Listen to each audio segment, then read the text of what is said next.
Idaho Matters podcast is brought to you by St. Luke's On-Demand Virtual Care, which allows patients to see a provider from their home using a computer or smartphone with on-demand care for common ailments such as a cough, sore throat, or a sinus issue. More information at stlukesonline.org. Idaho lost more than 2,000 farms over a 5-year period. Idaho Matters wants to know how that's impacting farmers, cities, and counties. Listen to our series on farming called Land and Legacy. Episodes available on Monday afternoons through November 17th in the Idaho Matters podcast feed. From the studios of Boise State Public Radio News, I'm Gemma Gaudette. This is Idaho Matters. We've been looking at how farming is changing here in Idaho under the pressures of rapid growth as well as loss of agricultural land. So, how can rural communities protect their agricultural economies as well as their identity under the pressures of this growth? Well, Idaho lost more than 2,000 farms over a 5-year period, and that has been the focus of our series, Land and Legacy, Farming in Idaho. So this week, we're going to be looking at growth and find out how planning for the future can protect our agricultural identity here in the state. So joining us today are Heather Worthington, principal with the group Urban 3, Rick Hogabaum. He is the current Canyon County Clerk and Mayor-elect of Nampa. Grace Crookham-Guy, Marketing and Events Coordinator for Grow Idaho, and Carrie Smith, Executive Director of Growing Together Idaho and a past Canyon County Commissioner. I want to welcome all of you to the program today. Thanks, Gemma. Thanks, Gemma. We've learned from this series, that growth and a vibrant ag industry are both possible with strong zoning policies that protect agriculture and try to keep development closer to the city center as possible. And I'm really excited for this episode because we have a lot of smart people here with data to back up their arguments. And I'm excited to be here. So, Grace, remind us again for folks who might just be tuning in, what is Grow Idaho? Grow Idaho is a nonprofit that focuses on educating people about land policy use and farmland loss, both in local areas, local regions, as well as the state of Idaho. So far, a lot of our work has focused on educational outreach. We make videos about things like cost of services and property rights laws, things that are relevant to the Treasure Valley and Idaho at large. And we're starting to get our work in educational areas more into school outreach to show what farming really looks like, just to the community, where your food comes from, and making farming a little more of something that's a little more intimate to people of Idaho so they can actually understand why it's important, why it should be protected, and also why it can collaborate with rapid growth, which is something we're also seeing in Idaho. Mm-hmm. Heather, let me bring you to the conversation. Let us tell folks what Urban 3 is. Thanks, Gemma. Urban 3 is a company located in Asheville, North Carolina. And primarily what we do is we take local government data and we do something called geoaccounting. So what we're doing is we're comparing land use regulation with the cost of providing things like infrastructure, water pipes, sewer, roads, and the ability of that city or county to sustain itself economically over time. So we're using data and math to give you a sort of non-emotional picture of land use and land use regulation in your community. And Carrie, tell us what Growing Idaho Together is as well. Awesome. Thank you. Growing Together is an organization that is working on teaching our community about the economic value of agriculture. We specifically try to use the tools that are in our toolbox with zoning laws through the Idaho Local Land Use Planning Act. So we are teaching people about cases that are happening within the middle of our farmland. We teach them about property rights and basically how decisions are made at the land use level, and then how to attend public hearings and testify on things that actually matter and to provide evidence that supports that. So, Rick, along with your other titles, you were also the former chief of staff for the city of Nampa. Can you talk a little bit about how fast Nampa has grown? Because this will be a big issue you'll be taking on come January when you become the new mayor. Yes, great question. Good to be here on the show today. Cities exist as a basically a growth proposition. Cities exist to grow, to densify, to provide diverse land uses, and to provide the infrastructure needed for that. But how we grow, where we grow, how fast we grow are really important questions that I've asked along the way because we need to grow responsibly. And when you're looking at things like the area of impact or the future land use map, an argument's made that the city is just responding to growth pressures on the periphery. And another argument could be made that the city is actually creating the prospective value on the periphery because now you're incentivizing developers to go buy that ag land because they feel that they have a future pathway to annexation. So I think the big question that I ask is how does the city grow responsibly to not maybe create that pressure on the periphery where it doesn't make sense from a cost of service perspective because the city obviously has to provide services where it grows. And if it's mostly residential use, most of the data that I've looked at is it generally residential by itself doesn't pay for itself. So we need to ensure diverse types of land uses as we grow out. And so it's really important that our future land use map or comp plan area of impact is contemplated responsibly and with prudence. Mm-hmm. So, Carrie, there's a kind of partnership between taxpayers and how their cities and their counties grow. So, can you talk to us about past and current trends? I mean, how much has changed, or have we learned from mistakes made in the past? Oh man. I think we've learned a lot. So the Local Land Use Planning Act has been in place for 50 years this year. And so zoning really didn't happen until then. And if you look at how the communities have grown, I think for the most part, what Rick was just saying was brilliant on really evaluating the two different types and the city's role in that. Because one of the things that I've been battling right now that we have been watching is area of impacts. And I think area of impacts are basically where we're losing this philosophy is of growing smartly. The cities have used it as trying to identify the areas where they're going to grow, but unfortunately, those areas were so massive. If you look at communities like Middleton, they paired the area of impact with really broad areas of residential designations. And so what you see through there is massive urban sprawl.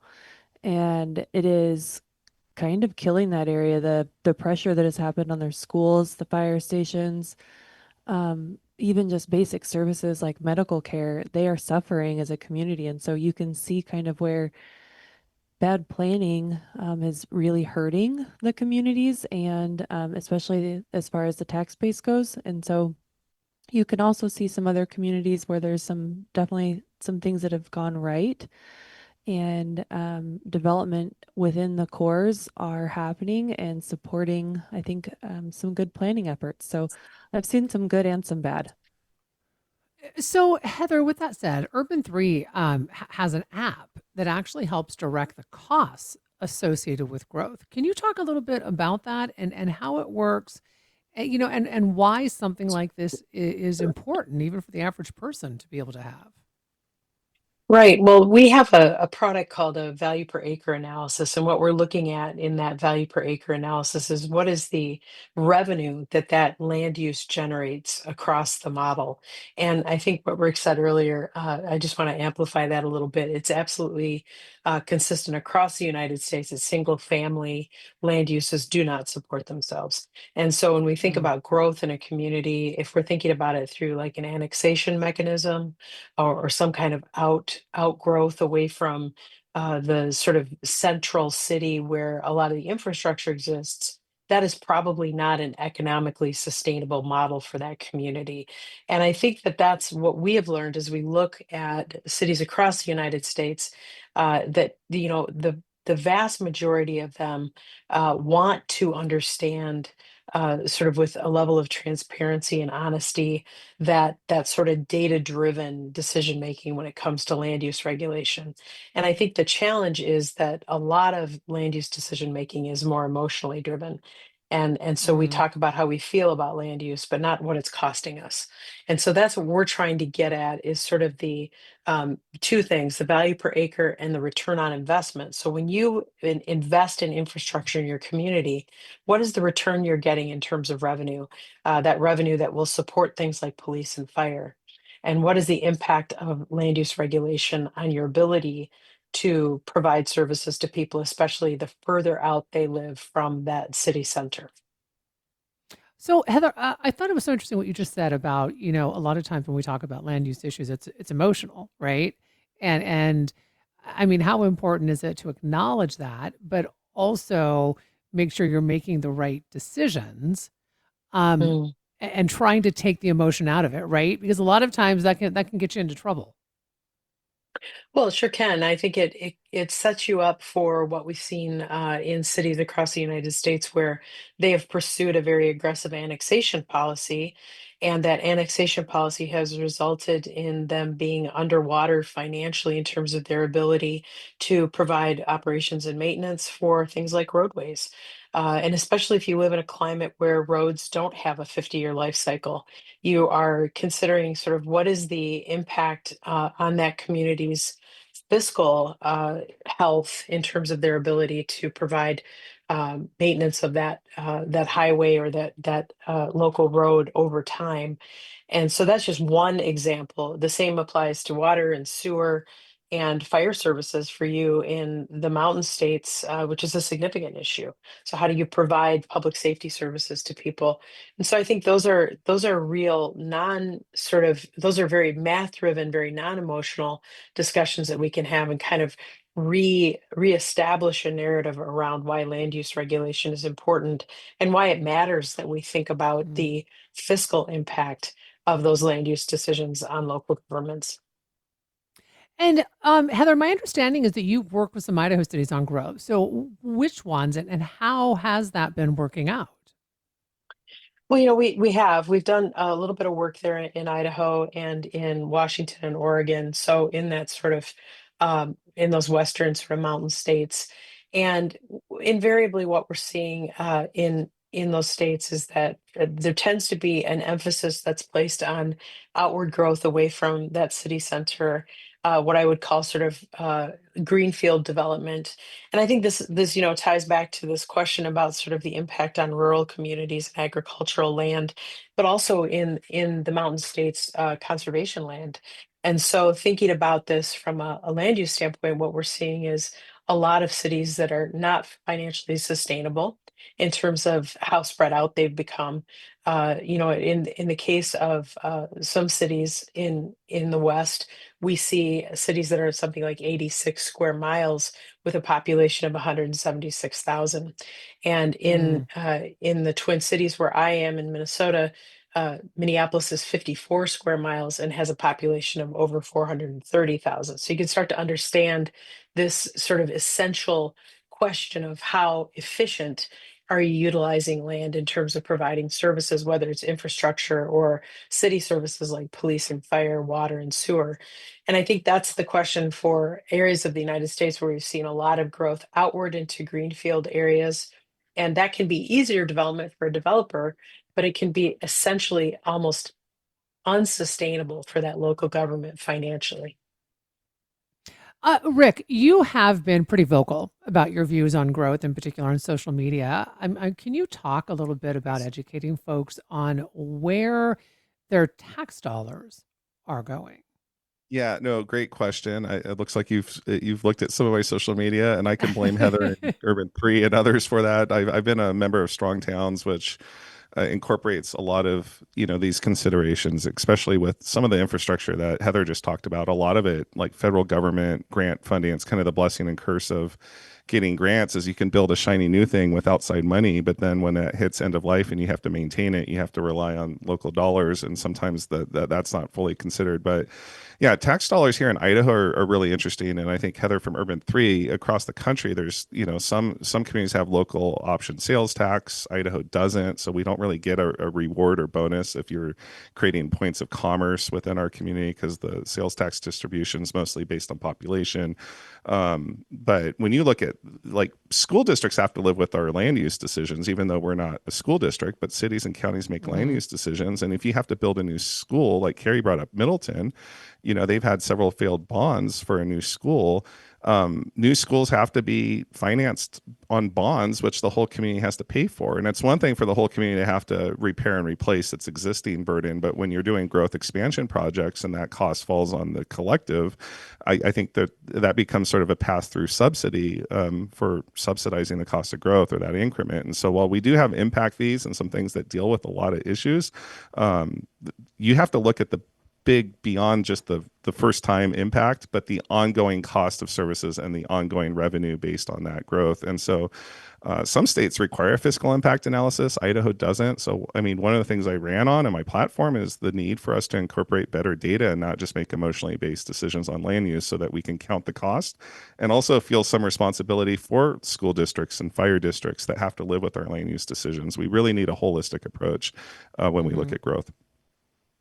I want to Yeah, take and a I quick guess I'll break, just, but when we, oh, I'm sorry. oh, yeah, go ahead real quick. Nope, no, finish your thought, I'll just please. jump in and say that I think high growth states in the United States are typically requiring that fiscal analysis to determine whether or not those communities are financially and economically sustainable. And one example of that is the state of Florida, which has had incredible growth over the last 50 years. They actually require now that cities take a look at their economic sustainability. Yep, and that's a fair point. And so when I'm emphasizing the need for this, it sounds maybe a little odd here, but Idaho, we don't require it at the state level, and cities are kind of slow moving on this, and we're growing rapidly, and we're going to have to live with these decisions. And I'm really concerned about incorporating best practices that you find across the country. And I'm just Well, I gonna mean, we are not as big as Florida by any stretch of the imagination. I mean, however, um, Idaho is one of the fastest growing states in the nation and has been that for like the last, 2+ decades. So, I mean, how important is it then that we do look to other states that have implemented these things and maybe other states that have not? Well, I mean, I would just jump in and say that I think if you don't have that information, you are making decisions that are not particularly well informed. Yes, I amen to that. So. yeah. So, how do you help people understand the true cost of growth? So part of that is we we track all land use development, and then we find people that are affected by that development, and then we bring them together in community meetings. And one of the things that we talk about is the data that was collected through we use a BYU study, and that's what Clerk Hogaboam references quite often. And so we look at that as part of our analysis. But the primary thing, how decisions are made, are based off of criteria. And so unfortunately, none of that criteria actually includes these financial decisions. And so across the board and across the state, that has got to change. Like, we have got to put criteria in these land use decisions that's being evaluated. Because right now, I could bring all the data that I wanted, and a planning and zoning commission, a board of county commissioners, city council, they could all ignore it because it's not a standard of approval. And so that's kind of an issue right now. Hmm. So, Rick, as the incoming mayor of Nampa and hearing this, I mean, how does that concern you and your job coming in as mayor and knowing that as we just talked about, growth is such a huge issue for everyone in this state, right? Whether you're urban or rural or somewhere in between. Yeah, I think coming in, I would like to have workshops with city council. So one, while the mayor is, the CEO of the city, the decisions are being made by the decision making body of city council. And as Carrie mentioned, like, what is a legal basis for criteria for decision making is, there needs to be some legislative reform, I think, as well. So whether it's a statutory reform, some local ordinance changes, I think we need to be responsible with how we grow. Everyone says they're for smart growth, but no one really quantifies what that means other than just some aesthetics and how it looks, but no one's measuring or counting the cost. So we really need to engage that work so that we can let citizens know in a transparent fashion how we're growing and whether it's sustainable. So, Rick, I want to continue with you. I mean, since you are about to become the mayor of Nampa, I want to start with this idea of how can traditionally rural communities, as Nampa once was, protect its agricultural economies and its identity. And as you said, okay, let's figure out what smart growth really looks like. Well, it's where we grow. I think where there's existing thriving ag land and if those owners say that they don't have a desire to say annex or seek annexation within the next 5 years, is it responsible for the city to say it's in our area of impact? Because that just creates some of that pressure. So I think those are some of the practical tools that are at our disposal as a city. I would just Mm. add and challenge that I don't think that the developers should be telling us where they want to grow. I think that that comes down to part of that smart growth is the community saying and evaluating how much can they handle, how much can they maintain. They should look at existing laws that cap tax revenue. That those areas that we're going to grow and the areas that we identify to preserve have to be driven from the community level versus who owns what land and who wants to do what with their land. I want to support the farmers in continuing to farm, obviously, but part of it, acknowledging property rights in this state is that we're not telling anyone who can and cannot sell their land, but we cannot make decisions based on who owns the land. Mm. And Heather, you study, growth and the health of cities and counties. So similar question that I asked Rick, that I'm going to ask you. How do these rural communities and even these that have the traditions, right, of agriculture, they were there, these agricultural communities, how do they find some type of balance, right, within growth, within maintaining that agricultural identity and the economics that come with it? Right. I think that there's a couple of different tools that can be used. One is like a growth boundary where you say, we're not going to grow past this point. And that's part of a kind of hedge strategy around how you preserve agricultural lands or conservation lands or whatever you're trying to preserve within that area. I think the other thing I would just drop into the conversation at this point is an observation that I've been making as we work throughout the United States, and that is that I think every city benefits from what I'm going to call kind of a rebalancing of your land use portfolio. So if you think of the city or the county you live in as having its major asset is the land available for development, and then you think about over time how you've regulated that land and how that land is performing today. And if you're basing this on financial data, like a return on investment analysis, then you're able to actually assess how is that land working for us in terms of its revenue generation, in terms of us Mm. getting to our goals around, for instance, housing development or workforce housing development.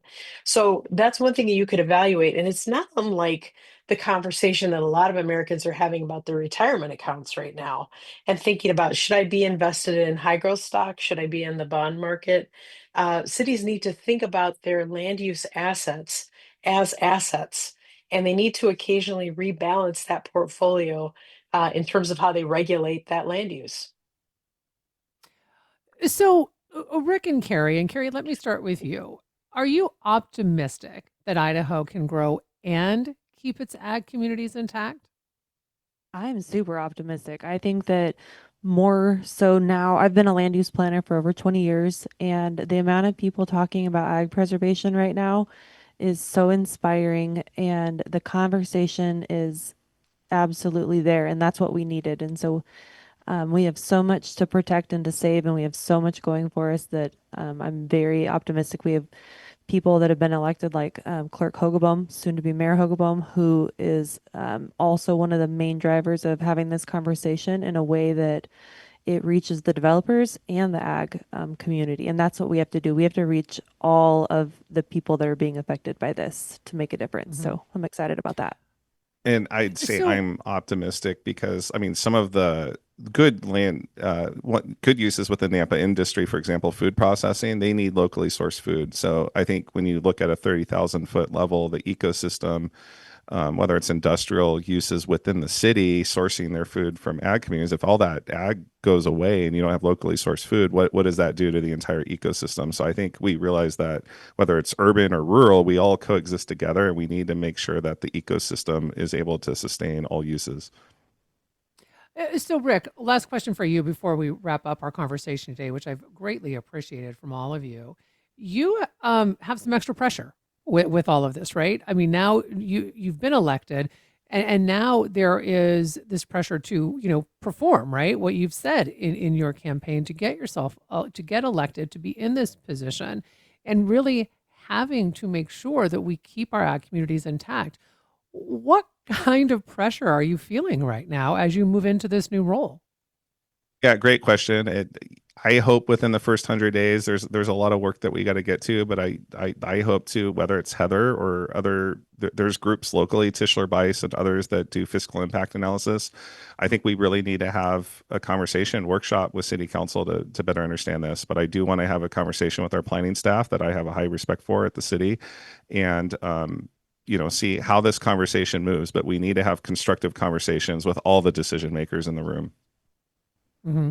Well, I appreciate this conversation so much. Thank you all for joining us today and really going deep into this discussion. We've been speaking with Heather Worthington, principal with the group Urban 3, Rick Hogebum, current Canyon County clerk, as well as the mayor-elect of Nampa, Grace Crookham-Guy, marketing and events coordinator for Grow Idaho, and Carrie Smith, executive director of Growing Together Idaho and a past Canyon County commissioner. This has, of course, been a part of our Land and Legacy series, and today we have been looking at growth as well as protecting our agricultural community here in Idaho. You can find more from our Land and Legacy Farming in Idaho series at our website, boisestatepublicradio.org. I'm Gemma Gaudette, and this is Idaho Matters.